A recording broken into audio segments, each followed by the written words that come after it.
सामने आरआरबी जो group D के एग्ज़ाम हुए थे 2018 में, उसका जो सेट नंबर 9 का पार्ट बी है। पार्ट ए का एनालिसिस हम कर चुके हैं, ये है पार्ट बी, जिसमें बचे 50 क्वेश्चन का एनालिसिस करेंगे। जो शिफ्ट वाइज जो क्वेश्चन आए थे वही क्वेश्चन है और उनको हम समझेंगे थोड़ा सा। क्वेश्चन नंबर जो 51 कुछ ऐसा था कि खालिस्तान लाखों वर्षों से आदिम जीवों में क्रमिक परिवर्तनों का अनुक्रम है, जिसके परिणाम स्वरूप नई प्रजातियों का गठन होता है। तो इसका जो आंसर था वो था क्या, क्रमागत उन्नति। क्रमागत उन्नति जो है वो लाखों वर्षों से आदिम जीवों में क्रमिक परिवर्तनों का अनुक्रम है। ठीक है, इसका आंसर आ जाएगा क्रमागत उन्नति। होमोलोगस ऑर्गन किसको बोलते हैं? मानव शरीर के वह भाग जो कि जिनका जो स्ट्रक्चर होता है ना, स्ट्रक्चर सेम होता है ना, स्ट्रक्चर अगर सेम हो तो होमोलोगस ऑर्गन बोलते हैं। जैसे कि इंसान के हाथ का और पैर का जो स्ट्रक्चर होता है वो सेम होता है तो होमोलोगस ऑर्गन हो गया। या इंसान का जो हाथ होता है वैसे किसी दूसरे जंतु का हाथ हो जिसकी 5 उंगलियां, मतलब उसका जो स्ट्रक्चर होना चाहिए अगर वो सेम हो तो होमोलोगस ऑर्गन होता है। और उसका जो कार्य करने का जो फंक्शन होता है वो डिफरेंट होता है। अगर एनालॉगस का मतलब में एनालॉगस होता है कि फंक्शन उनके सेम होते हैं बट उनका जो स्ट्रक्चर होता है, बॉडी स्ट्रक्चर, वो डिफरेंट होता है। जीवाश्म तो आपको पता ही है। अगला था 52 क्वेश्चन था कुछ ऐसा कि इसमें कथन थी और अवधारणा। कथन कुछ ऐसा था कि मुझे एक भारतीय पायलट पसंद है और मैंने पायलट बनने का निर्णय लिया। तो अवधारणा थी कि मैं एक पायलट नहीं हूँ। हाँ, वो पायलट नहीं है। दूसरा है मैं एक पायलट हूँ। मैं एक पायलट हूँ ऐसा तो कहीं नहीं बोला, तो ये तो हो ही नहीं सकता। मैं एक पायलट नहीं हूँ, ये तय है कि वो पायलट नहीं है। कि उसने ये नहीं बोला कि मैं एक पायलट हूँ। अब यहाँ एक पायलट हूँ और एक नहीं हूँ तो उसमें से एक ही सही होगा। तो ये हो सकता है, ये यहाँ हो सकने की संभावना है, यहाँ बिल्कुल संभावना नहीं है। तो इसका हो जाएगा खाली पहला जो है वो अवधारणा अंतर्निहित है। अगला जो क्वेश्चन था 53 नंबर का कुछ ऐसा था कि कथन था और प्रश्न था कि एम ओ पी और क्यू एक कतार में खड़े, कतार में के सबसे अंत में कौन खड़ा है। कथन था एम कर्मचारी के साथ बातचीत के काउंटर पर है, मतलब एम जो है वो सामने खड़ा है काउंटर के पास में। उसके बाद उसने बोला है कि ओ और पी, एम और ओ और पी जो एम है और क्यू के बीच में है, तो क्यू आखिरी में है और बीच में कौन है, एम। ओ और पी जो है वो क्यू और ओ और पी, ओ और पी जो है वो क्यू और एम के मध्य। तो ये दोनों का क्लियर नहीं कि वो सेकंड पे कि पी पर, इन दोनों का फाइनल है। तो अंत का पूछा था तो इसका जो दोनों है कथन उसकी आवश्यकता पड़ेगी, तो दोनों कथन पर्याप्त होंगे। अगला क्वेश्चन था 54 नंबर का कुछ ऐसा था, निम्नलिखित में से कौन सा व्यंजक का वर्गमूल होगा। तो इसका जो वर्गमूल निकालना था हमें, क्या करेंगे हम, सबसे पहले इसमें से कॉमन ये वर्गमूल निकालना था। हम यहाँ से क्या निकाल लेंगे, 3 की पावर 38 कॉमन लेंगे, अंदर क्या बचेगा 1, कोष्टक में 1 + 3, तो ये हो जाएगा 4 से यहाँ 2 बाहर निकल जाएगा। ठीक है, अंदर बचेगा 3 की घात 19 गुणित 2 बचेगा। तो मैं यहाँ से रूट से 2 काट देता हूँ तो 3 की घात 19 गुणित 2 बच जाएगा, मतलब ये आंसर हो जाएगा डी। दो संख्याओं का योग 90 है यदि उनमें से एक से अन्य 16 अधिक है तो दोनों संख्या ज्ञात करिए। तो देखो 90 तो यहाँ आप देख रहे हो, आपको 40 50 90 है, 47 43 ये भी 90 होता है, 48 64 ये हो जाएगा 40 48 और 64 जो है ये 100, ये योग 90 हो ही नहीं रहा है तो ये हो ही नहीं सकता। ऑप्शन 5 3 8 9 ये भी हो सकता है। अंतर उसने क्या बोला है, दोनों का जो अंतर है वो 16 है। तो इसकी यूनिट संख्या देखो, 7 में से 3 अगर 13, एक उससे 16 अधिक है, तो क्या इससे 16 अधिक है क्या, नहीं है, तो ये भी कैंसिल हो जाएगा, ये भी कैंसिल हो जाएगा, 16 अधिक यही है तो आंसर हो जाएगा। 7 में से गए 13 में से 7 गए 6 1, हाँ ये आंसर हो जाएगा सीधा सीधा। ऑप्शन का इस्तेमाल करो और सॉल्व करो। अगला क्वेश्चन था कि दो संख्या, ये तो हो चुका है। अगला था निम्नलिखित में से कौन सी फिल्म जो है 13वें जियो फिल्मफेयर अवार्ड 2018 में सर्वश्रेष्ठ फिल्म जीता था। तो उस समय में जो ये फिल्म जो जीती गई थी वो जीती गई थी हिंदी मीडियम के द्वारा। करंट में जो आईफा मिला है वो किसी को मिला है, वो मिला है अंग्रेजी मीडियम को। अंग्रेजी मीडियम लिखा किन्ने अंग्रेजी मीडियम को, तो लिखा एक होमी करके है, होमी अडजानिया, एडजानिया है, इनको मिला है। ठीक है, बेस्ट एक्टर का अवार्ड किसको मिला है, इस मूवी में अगर हम देखें तो बेस्ट एक्टर का, सॉरी आईफा अवार्ड जो मिला है बेस्ट एक्टर को, वो शायद क्लियर नहीं है, शायद वो मिला है हमारे राजपूत को, सुशांत राजपूत को, दिल बेचारा के लिए। और जो आईफा का जो 2021 का अवार्ड था वो थप्पड़ मूवी में जो तापसी पन्नू हैं उनको मिला है एक अवार्ड। क्लियर है। अगला क्वेश्चन देखते हैं। जो थप्पड़ मूवी थी वो अनुभव सिन्हा की थी, एक चीज़ और याद रखो, अनुभव सिन्हा की थी। अगला क्वेश्चन देखो। अगला जो क्वेश्चन था वो कुछ ऐसा था, 56 हो गया, 57 नंबर का, कि अणु का गठन करने वाले परमाणु की संख्या को इसके खालिस्तान के रूप में जाना जाता है, तो इसके परमाणुकता के रूप में आता है। एक चीज़ और आपको बता दें कि जो ये नाभिक होता है, नाभिक के अंदर क्या क्या होता है, न्यूट्रॉन और प्रोटॉन होते हैं और बाहर इलेक्ट्रॉन घूमते रहते हैं। क्लियर है। तो जो द्रव्यमान संख्या होती है, द्रव्यमान संख्या, उसको सबसे पहले आप याद रखो ए से डिनोट करते हैं, और द्रव्यमान संख्या जो है न्यूट्रॉन और प्रोटॉन संख्या का योग होता है। एक चीज़ ये भी याद रखो, न्यूट्रॉन को एन से डिनोट करते हैं, प्रोटॉन को पी से डिनोट करते हैं, ए से द्रव्यमान संख्या को डिनोट करते हैं, इलेक्ट्रॉन को ई से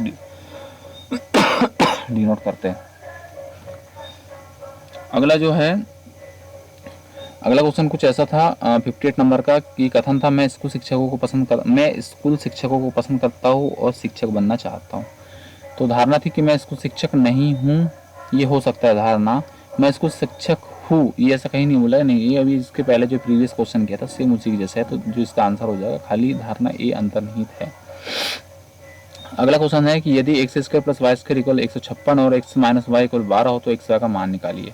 हमको पता है इसका फार्मूला, हमको पता है, क्या पता है, एक्स माइनस वाई जो होता है इसका जो वर्ग होता है वो होता है x square plus y square minus 2xy होता है।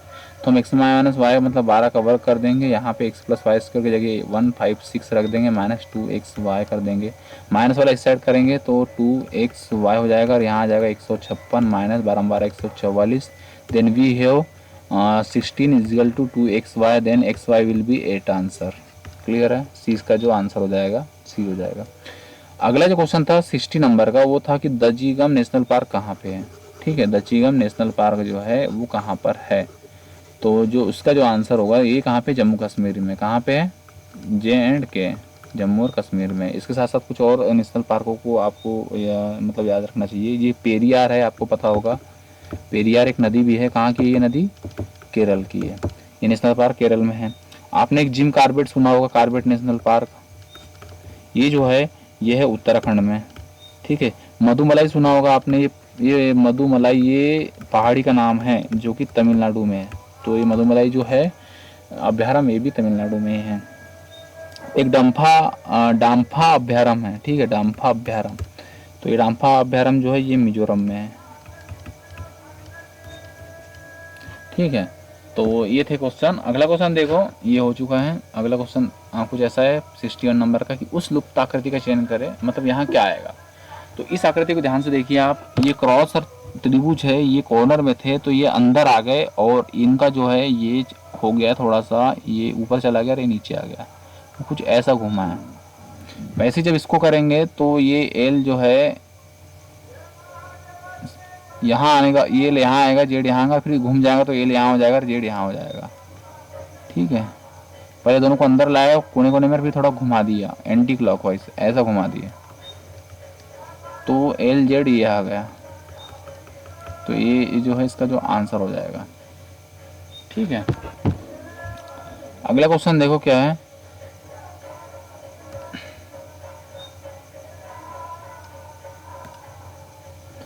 निम्नलिखित में से कौन सा भिन्न सबसे बड़ी भिन्न है।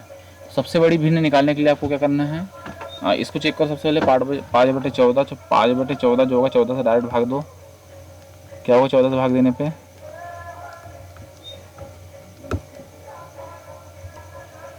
निम्नलिखित में से कौन सी भिन्न सबसे बड़ी है। तो पहला ऑप्शन, इसको जब भाग देंगे तो आ जाएगा 0.50 आ जाएगा, 14 बच गए कितने 8, 0 14 5 70 बच गए 5, 14 14 42 आ जाएगा। 3 अंक तो निकाल लेते हैं। इसको जब भाग देंगे 25 का, जब 66 में हम भाग देने जाएंगे तो हमारे सामने क्या निकल के आएगा, या तो इसको और छोटा कर दो, 25 और 66 का जो अंतर होता है वो होता है, इसको 25 बटे आप बना लो 1 और 4 41, तो जो इसका भाग आएगा तो आएगा 0.4 चौक 24, 4 25, 4 छंग 24, 6 कम 6 6 चौक 24, 6 भाग जाएगा 0.6 हो गया। इसमें सबसे बड़ी भिन्न बोला है ना 6। इसको मैं इधर भाग दे के ही देख लेता हूँ। 41 0.46 कम 6 6 चौक 24 4 0 की 6.0 एंड देन जीरो नहीं लगेगा, ये हट जाएगा। अब और एक जीरो लगाएंगे तो वो हो जाएगा 9 बार 6.9। इसको जब सॉल्व करने जाऊँगा मैं तो क्या आएगा 29/77 में से जब माइनस करूँगा 17 में से 9 गए तो बच जाता है 8 और यहाँ 4, मतलब 29/48 को जब मैं सॉल्व करूँगा तो 0.0 आएगा। 50 से जब भाग दूंगा तो यहाँ जाएगा ये 5 बार। अगर मैं 6 बार दे दूंगा तो कितना हो जाएगा 6 8 48 6 24 25 26 27 28, तो जो बचेगा जीरो लगाऊंगा, फिर जीरो लगाऊंगा तो ये और जाएगा 6 से 4 बार। ठीक है, इसका सॉल्व होगा। 8/21 जब करने जाऊंगा तो 8/21 0.3, तो ये भी नहीं हो सकता, ये भी नहीं हो सकता, ये मतलब 20 का आंसर हो जाएगा। 0.6 आ रहा था यहाँ पे और यहाँ पे आ रहा है 0.64 और यहाँ पे आ रहा है 0.69 आ रहा है, तो उसका भी आंसर हो जाएगा। क्वेश्चन नंबर 63 था। 17 जनवरी 2004 को शनिवार था तो 10 अप्रैल 2013 को क्या होगा, तो इसको सॉल्व करते हैं। ये 17 हो गया, लीप वर्ष है, जनवरी का 0 हो जाएगा। 17 जनवरी 2004, 2000 का 6 4 देन 1 7 से सॉल्व करेंगे। 17 6 4 10 और ये 18 हो, 18 10 38 हो गया। 38/7 मतलब 7/35, 3 शेष मतलब रविवार सोमवार मंगलवार, मतलब कितना बढ़ रहा है रविवार मंगलवार आना, यहाँ शनिवार बोला है, हमारा मंगलवार आना चाहिए एक्चुअल में, तो शनिवार के बाद रविवार सोमवार मंगलवार मतलब +3 हो रहा है, तो हम इधर भी +3 कर देंगे। 10 अप्रैल 2013 क्या होगा, 10 अप्रैल का हो जाएगा 1440, 2000 का 6 और ये 13 और ये 3/7, तो ये हो जाएगा 13 3 16, 16 6 22, 22 10 32/7। तो यहाँ शेष कितना बच रहा है, यहाँ शेष बच रहा है हमारे सामने 7 चौक 28, 4 शेष और इसमें +3 कर दो मतलब 7, 7 मतलब 0 और 0 मतलब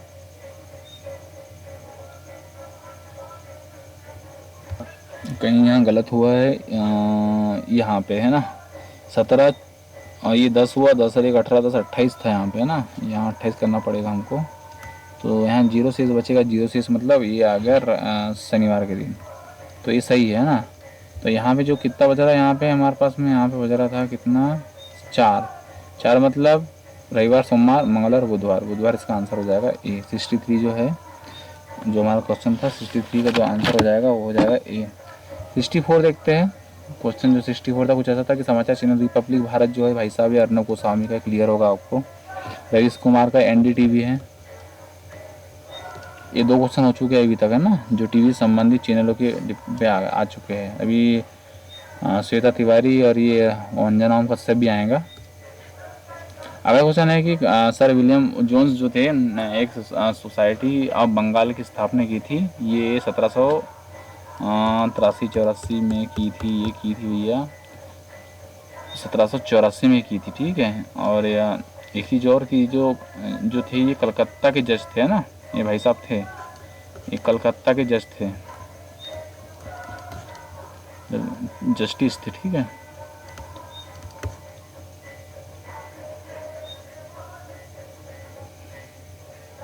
अगला जो क्वेश्चन था वो था कि केसर के लिए राष्ट्रीय मिशन में निम्नलिखित में से किस योजना के तहत एक उप योजना के रूप में लॉन्च किया गया, तो इसका जो थी योजना वो थी एक कृषि विकास योजना, ठीक है। एक करंट अफेयर का एक क्वेश्चन था।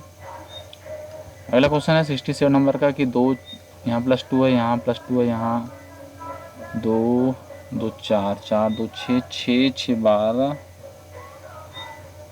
2, तो यहाँ जो सीरीज बन रही है आप इसको ध्यान से देखें। यहाँ में अगर मैं अंतर देखूँ तो यहाँ 2 है, यहाँ 2 है, यहाँ 6 है, यहाँ 2 है, यहाँ 14 है और यहाँ फिर 2 है, मतलब 2 2 नहीं 4 + 0 4 2 8 ये सीरीज यहाँ जो बन रही है, यहाँ जो सीरीज बन रही है 2 दूनी 4, यहाँ गुना हो रहा है 2 दूनी 4, फिर यहाँ जुड़ रहा है +2, फिर यहाँ गुना गुणित 2 हो रहा है, फिर यहाँ +2 हो रहा है, फिर यहाँ गुणित 2 हो रहा है, फिर यहाँ +2 हो रहा है, तो यहाँ गुणित 2 होगा मतलब यहाँ 60 आ जाएगा। 30 दूनी 60, 20 का जो होगा वो आंसर हो जाएगा। अगला क्वेश्चन था कि भिन्न में छोटी भिन्न क्या है, तो यहाँ पहला भिन्न देख लेते हैं। और यहाँ पे आ जाएगा 0.3756, 4 बज गए, 7 5 35, 5 7 7 49। इसको सॉल्व करेंगे तो 0 पॉइंट जो आएगा वो आ जाएगा 4, सॉरी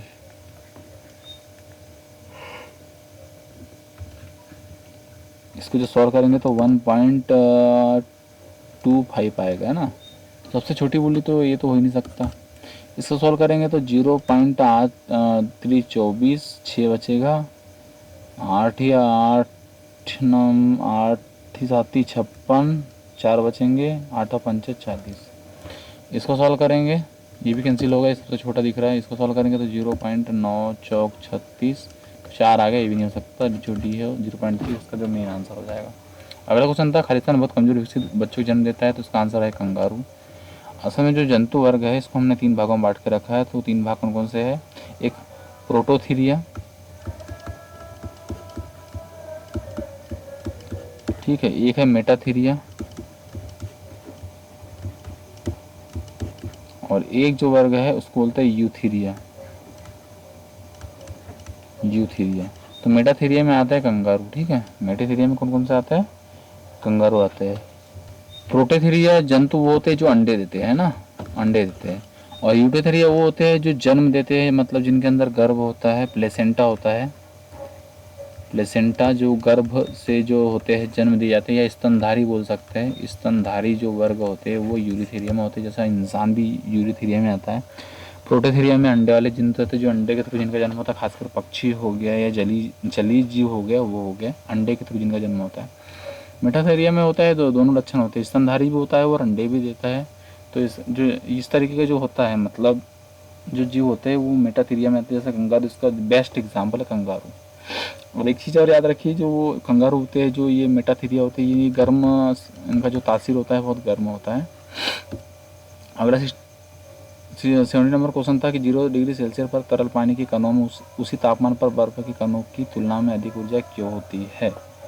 उसका वजह यह है कि चूंकि बर्फ से तरल पानी में रूपांतरण की जो प्रक्रिया होती है, इसके दौरान बर्फ के कण उष्मा ऊर्जा को अवशोषित कर लेते हैं, तो तभी वो पिघलते हैं। यहाँ कुछ कथन थे कि कुछ चीते बिल्ली है तो कुछ चीते हैं वो बिल्ली है, और सभी बिल्लियाँ चूहे हैं तो सभी बिल्लियाँ चूहे हैं। तो निष्कर्ष था कि सभी चूहे बिल्लियाँ है क्या, सभी चूहे बिल्ली है क्या, नहीं है। कुछ चीते चूहे है, कुछ चीते चूहे सही है। तो जो दूसरा कथन है केवल दूसरा जो है अनुसरण करता है। अगला क्वेश्चन कुछ था कि एक कार जो है 8 घंटे में एक निश्चित दूरी तय करती है, वह 40 किलोमीटर की रफ्तार से आधी दूरी और आधी दूरी करती है 60 किलोमीटर की रफ्तार से। तो हम क्या करेंगे, अगर वो इस दूरी 40 किलोमीटर की रफ्तार से आधी दूरी तय करती है, मतलब जो दूरी है d/2 उसको तय करती है 40 किलोमीटर की रफ्तार से, और आधी जो d/2 डिस्टेंस है उसको करती है 60 किलोमीटर की रफ्तार से। ये टाइम है टोटल, ये भी टाइम है, ये भी टाइम है, तो टोटल टाइम देकर रखा है 8 घंटा है। तो हम इसको रिसॉल्व करते हैं तो हमको पता चलता है क्या क्या निकल गया हमारे सामने यहाँ पे, d/80 धन d/120 इक्वल 8। तो इसको जब मैं सॉल्व करता हूँ तो मेरे सामने आ जाता है, एलसीएम में ले लूँगा कितना, 240 एलसीएम ले लेता हूँ। तो यहाँ 3d आ जाएगा धन 2d हो जाएगा इक्वल 8 हो जाएगा। तो ये मेरा जो अगला जो इक्वेशन बनेगी कुछ ऐसी बनेगी कि जो 5d है इक्वल हो जाएगा 8 गुणित 240। तो मैं 5 से इसको काटूंगा तो मेरे सामने आएगा 8 गुणित 5 चौक 20, 5 8 40, और 8 का गुना करूँगा तो 8 8 64, आखिरी में 4 कहाँ पे, यहाँ भी है। 6 बचे, 8 चौक 32 और 6 38, तो 384 जो आ गया इसका जो आंसर हो जाएगा। अगला जो क्वेश्चन है कुछ ऐसा है कि 17 5 22 5 27 5 32 5 5 जुड़ रहा तो सॉरी 37 होगा। ऐसा करके जो 20वां पद क्या होगा, तो nth जो पद है उसकी इक्वेशन कुछ ऐसी है, इंटू डी nth पद जो भी होगा उसमें ए पहला पद है तो ए 17 पुट कर देंगे। टोटल 20वां पूछा तो 20 माइनस 1 इंटू डिफरेंस कितने का चल रहा है, 5 का चल रहा है। 17 धन 19 5 95, देन इट विल बी 122 को दे दूंगा तो 112 बचेगा। मतलब जो बी है इसका जो बी इसका जो आंसर हो जाएगा। अगला क्वेश्चन था कि ध्वनि ध्वनि हवा के माध्यम चलती और हमारे कानों तक पहुंचती है, तो ये जो पहुंचती है 74 जो क्वेश्चन था, इसका जो आंसर हो जाएगा वो हो जाएगा ध्वनि का संवेदन, सुविधा प्रदान करती है। अगला क्वेश्चन था कि एम ने 10% के लाभ पर एन को प्रिंटर को बेचा। जो एम था, फिर एन था, फिर पी था, तो ये भाई ने क्या किया होगा, 100 में खरीदा होगा। ठीक है, तो इसने कोई चीज़ थी वो 100 में खरीदी और इसको बेच दिया कितने में, 10% लाभ पे, मतलब 110 100/100 पे इसको बेच दिया। ठीक है, इसने इतने में खरीदा इनने। अब इसने क्या किया, पी को 4% लाभ पे भेज दिया, मतलब ये एक था 110/100 और इसको फिर 104% लाभ पे पी को बेच दिया। अब पी ने ये चीज़ जो है खरीदी है, इसने इसको बेची, इसने खरीदी, इसको खरीदे कितने में, इतने में 4300। इसको जब मैं सॉल्व करता हूँ तो मेरे सामने क्या निकल के आता है, 1 0 से 1 0 गया और 11 से काटता हूँ मैं तो 11 1 कम 11 11 3 33 और 0। अगर 104 से काटने की कोशिश करूँगा, इसको मैं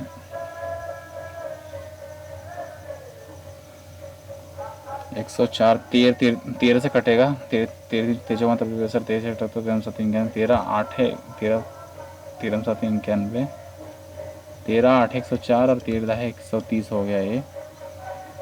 अब मैं काटूंगा इसको 4 से, 2 से काटूंगा तो ये कट जाएगा मेरे पास, 4 से 2 बार कटेगा, ये 4 से कटेगा 25 बार।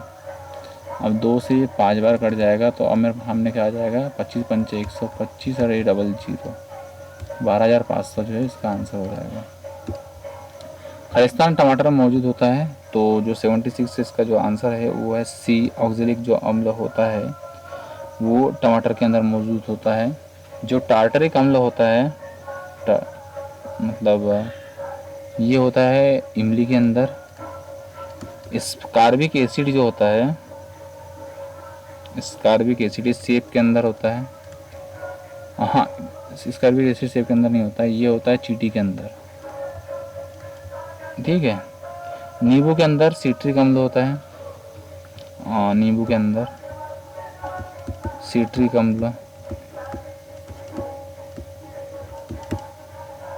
और जो डंक होते हैं ना, डंक नेटल, जो जितने जो डंक होते हैं, डंक के अंदर मेथोनिक अम्ल होता है लगभग, फेनोइक अम्ल।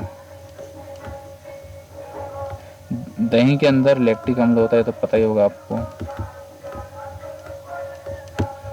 ठीक है, चींटी के डंक में भी यही होता है। ठीक है, अगला जो क्वेश्चन था कुछ ऐसा था, ये सॉल्व करना था, इसको भाग देना था, गुना करना था, तो ये हुआ 8.53, ये दोनों को गुना था, तो इसको गुना कर लेते हैं, 8 6 48, 4 8 6 48 और ये हो जाएगा 52 और पॉइंट लग जाएगा यहाँ पे, तो यहाँ आ जाएगा 5.28।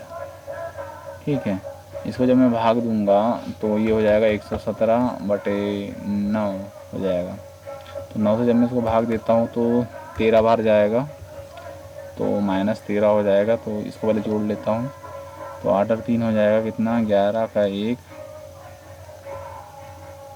हाथ का 1, तो यह हो जाएगा मेरे सामने 13, उसमें से -13 जब करूँगा तो 0.81 आंसर आ जाएगा, तो सी इसका आंसर हो जाएगा।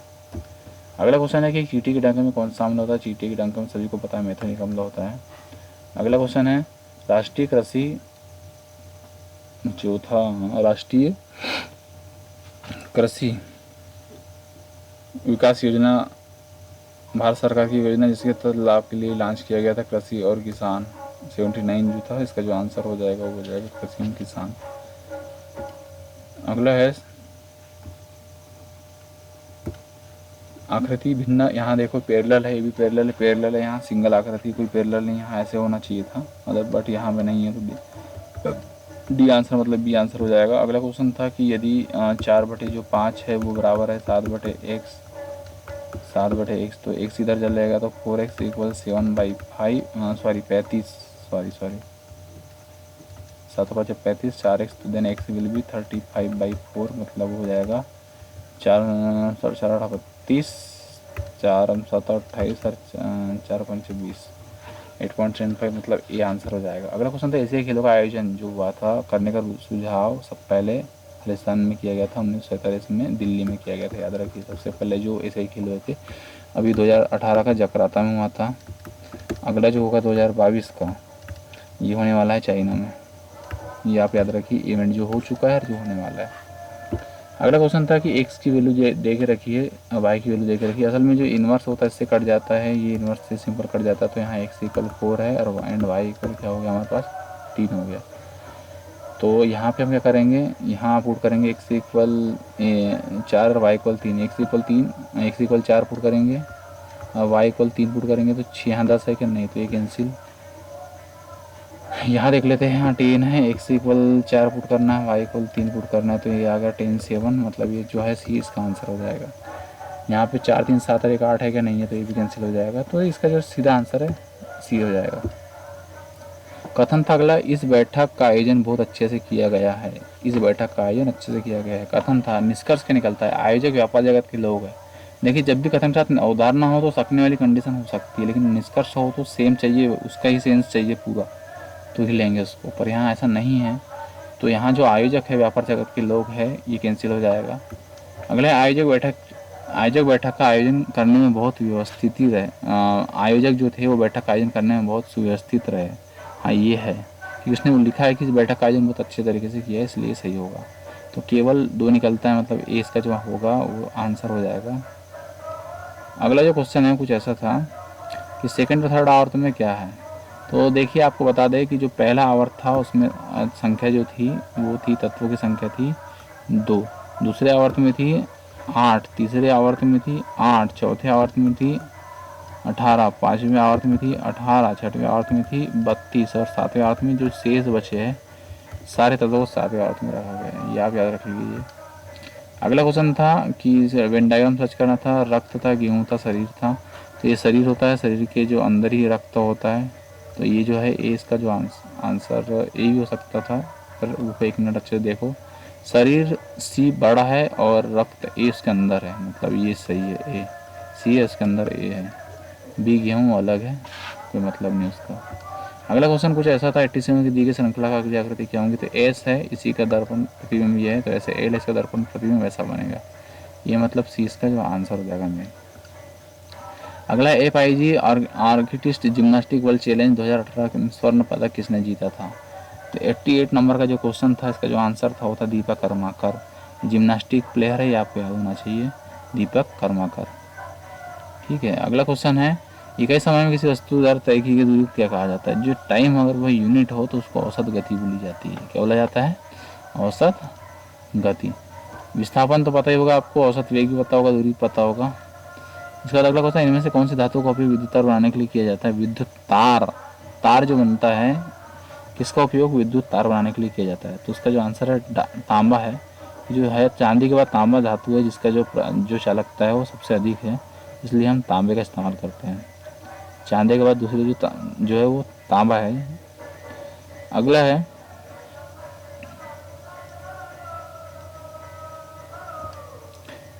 निम्नलिखित में से कौन सा सही है। तो जो 91 है इसका जो आंसर है कुछ ऐसा है कि एक लिफ्ट में एक वस्तु का वजन नीचे की ओर बढ़ रहा है जबकि द्रव्यमान उसका समान रहता है। एक लिफ्ट में वस्तु का वजन नीचे की ओर बढ़ रहा है, जब नीचे जाता है तो ऐसा नहीं होता, जब ऊपर आता है तब बड़ा फील आता है, तो ये नहीं हो सकता। एक लिफ्ट में वस्तु का वजन और द्रव्यमान नीचे की ओर बदलता है।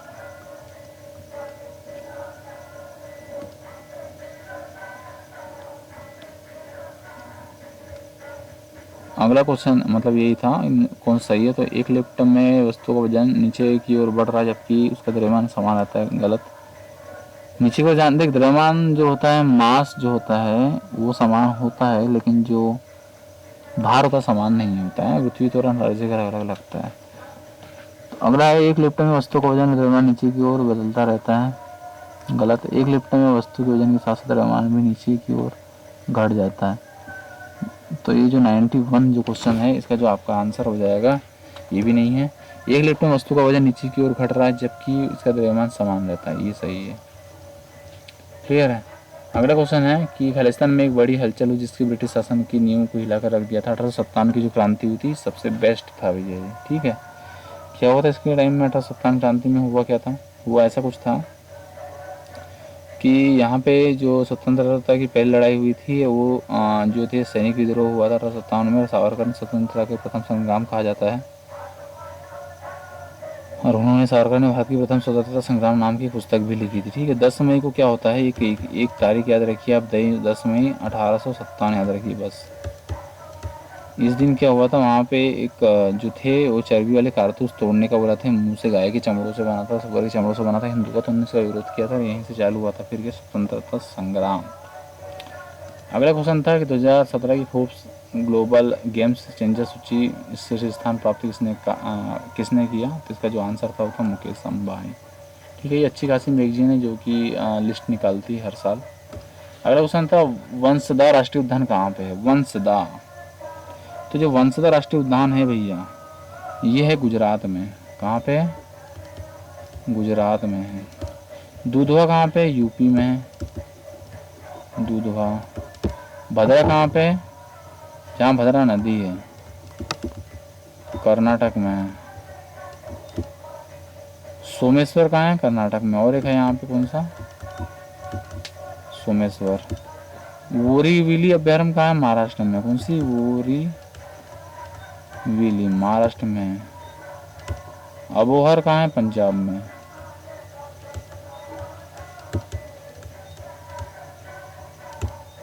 तो ये थे प्रमुख जो थे अभ्यारण्य थे, उनको याद रख लीजिए। भारत की सबसे युवा महिला पर्वतारोही कौन थी? तो वो थी शिवांगी पाठक। उसके पहले बछेंद्री पाल जो है पहली महिला, ठीक है। प्रश्न ने यंगेस्ट बोला था ना, युवा महिला पूछा था, तो शिवांगी पाठक आ जाएगा।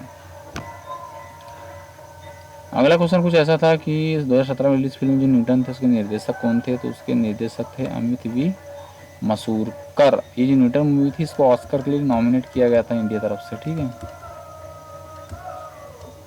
Nominated for Oscar.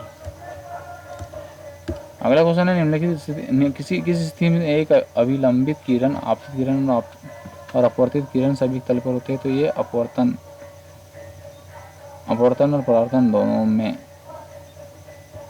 में होता है, ठीक है। 97 जो है इसका आंसर दोनों में। अपवर्तन में भी एक प्लेट है, एक अभिलंब है, प्रकाश किरण जितने एंगल से आएंगे उसी एंगल से निकल जाएगी।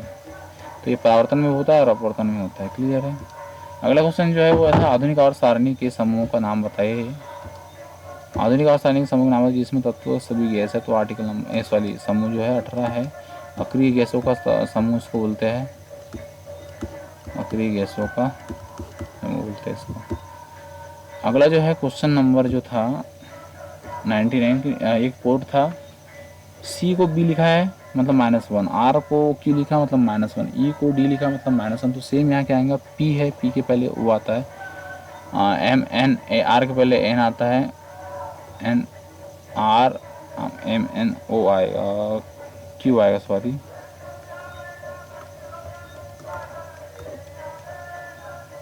यहाँ क्यू आ जाएगा। उसके बाद P O P M N आ जाएगा, एन के बाद ओ आता है, डी के पहले से सी आता है। तो ये सीक्वेंस चल रहा है ये वाला, याद रखो। तो जिसका आंसर हो जाएगा ये सी हो जाएगा। क्वेश्चन है लास्ट वन आपके सामने, बीना मीना से बड़ी है। तो एक लाइन खींचो, यहाँ बीना बनाओ, यहाँ मीना बनाओ। तो बीना को मीना से बड़ी बना दो। और स्वाति कवि से छोटी है, उनमें से कौन सबसे छोटा है? बीना जो है मीना से बड़ी है और स्वाति कवि से छोटी है।